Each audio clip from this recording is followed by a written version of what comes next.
Oi, oi, meu nome é Isadora e bem-vindos ao meu canal.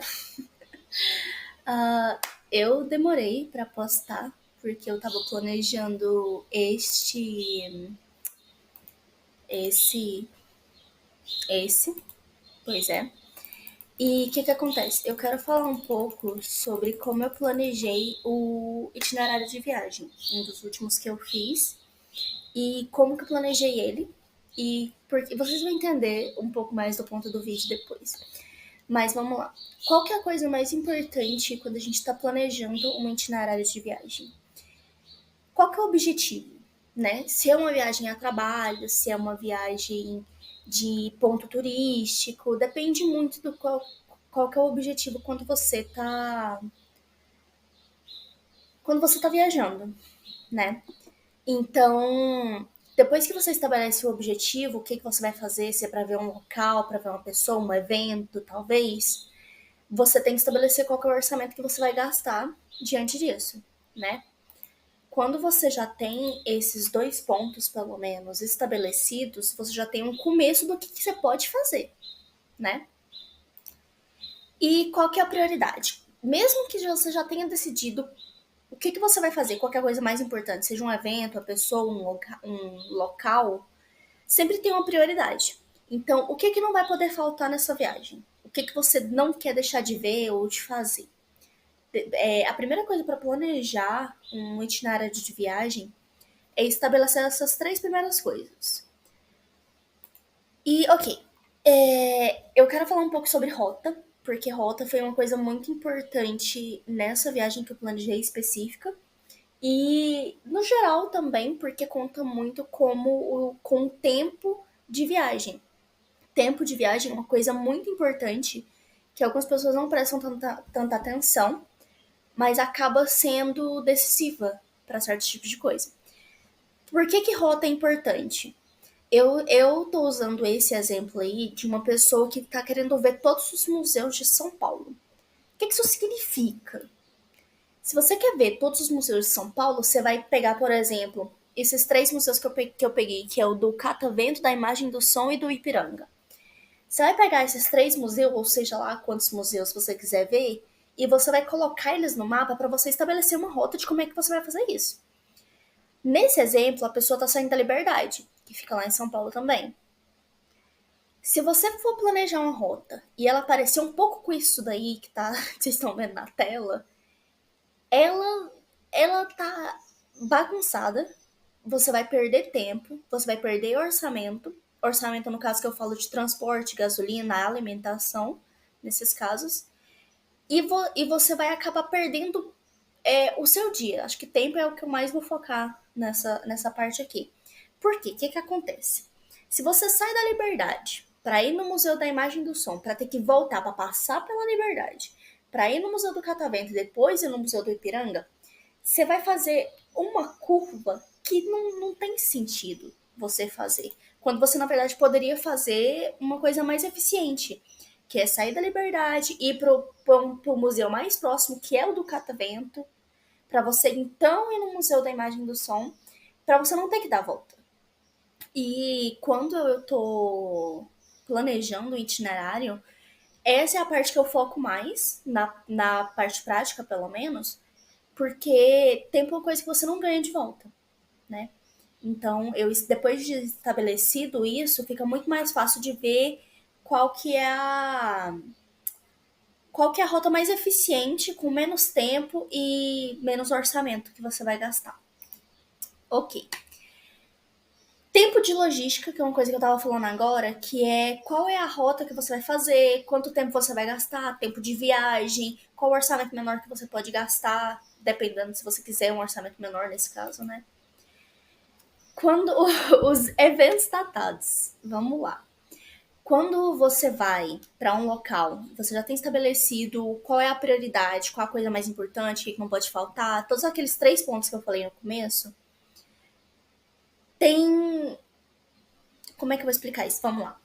Eu vou usar um exemplo de um dos últimos viagens que eu planejei, que foi em fevereiro, que era uma viagem de uma pessoa.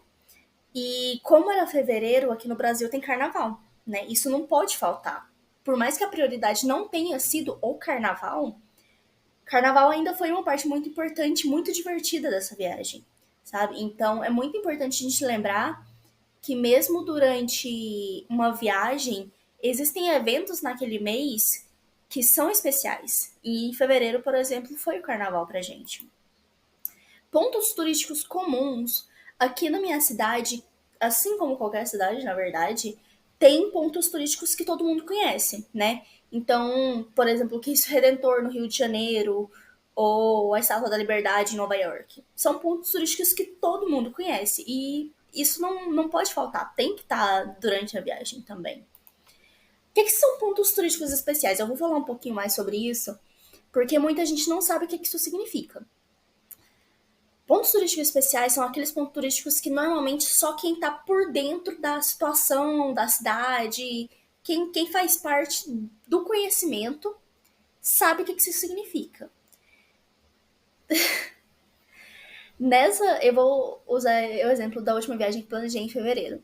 Um ponto turístico especial que eu consegui levar essa pessoa porque eu estava como guia foi em Caldas Novas, no Rio Quente, que fica aqui no estado de Goiás.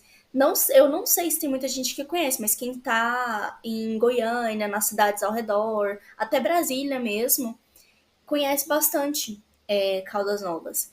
É um ponto turístico especial porque quem é de fora do Brasil, ou até mesmo de fora do estado, não tem muito conhecimento sobre esse local.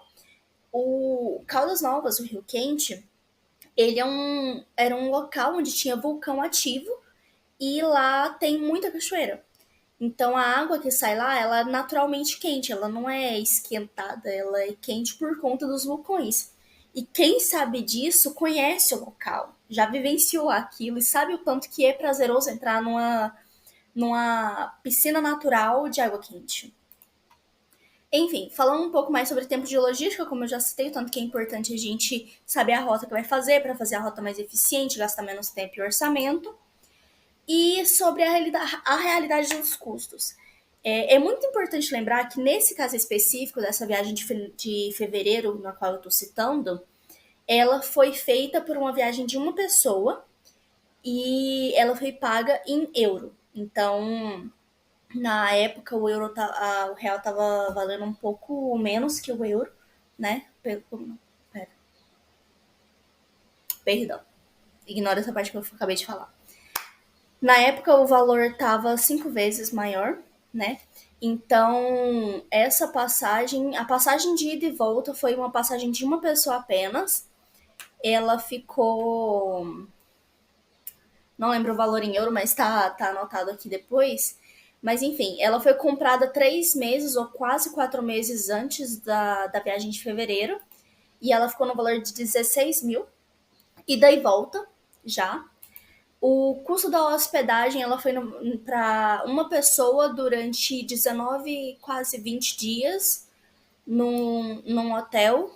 Tá, claro que também depende do local do hotel, mas esse aqui ficou no valor de 8 mil reais. Gente, isso aqui é reais. O valor foi pago em euro, muito importante lembrar isso. O transporte já incluindo aluguel, gasolina e aluguel do carro no caso, e a gasolina e tudo que a gente gastou com transporte ficou R$ 500. A alimentação ficou 950, isso incluindo todas as vezes todas as compras e vezes que a gente comeu mesmo fora do hotel, né? Isso porque o hotel não tinha incluso café da manhã, nem almoço, nem nada, inclusive. Passeio e atividade turística, a gente gastou 750, isso já incluindo a entrada nos locais, as atividades nos locais, a logística de transporte está incluída na parte de transporte. E o valor total foi R$ 26.200, mas esse valor não tá certeiro porque ele foi pago em euro. E o tempo de viagem foi 20 dias. Então, 26.200 para pouco mais de 20 dias. E esse valor em euro ficou 4.200, porque foi 2.500 da hospedagem, 1.300, não, vamos lá, 2.500 das passagens, 1.300 da hospedagem E esses R$ 400, eu vou dar uma explicada nele um pouquinho. Esses R$ 400, essa pessoa que veio pro Brasil, ele me mandou 400 euros, no caso, não é real, e o que deu mais ou quase R$ 2.000 aqui. E esses R$ 2.000 foi o que a gente usou para transporte e alimentação durante esses 20 dias, tá? Então, esse foi o custo total. Eu queria trazer um pouco mais sobre isso, porque às vezes as pessoas não falam quanto que elas realmente gastaram com a viagem. Então, isso que eu tô mostrando para vocês foi o custo de 20 dias no Brasil, aqui, na minha cidade, pelo menos. E se vocês tiverem alguma pergunta, vocês podem deixar aí nos comentários. E é isso, basicamente. Depois eu vou trazer mais vídeos explicando como fiz outros itinerários, quanto que eu gastei com isso. E se vocês tiverem dúvida de como montar o itinerário ou precisarem de ajuda, eu tô aqui para ajudar. E é isso.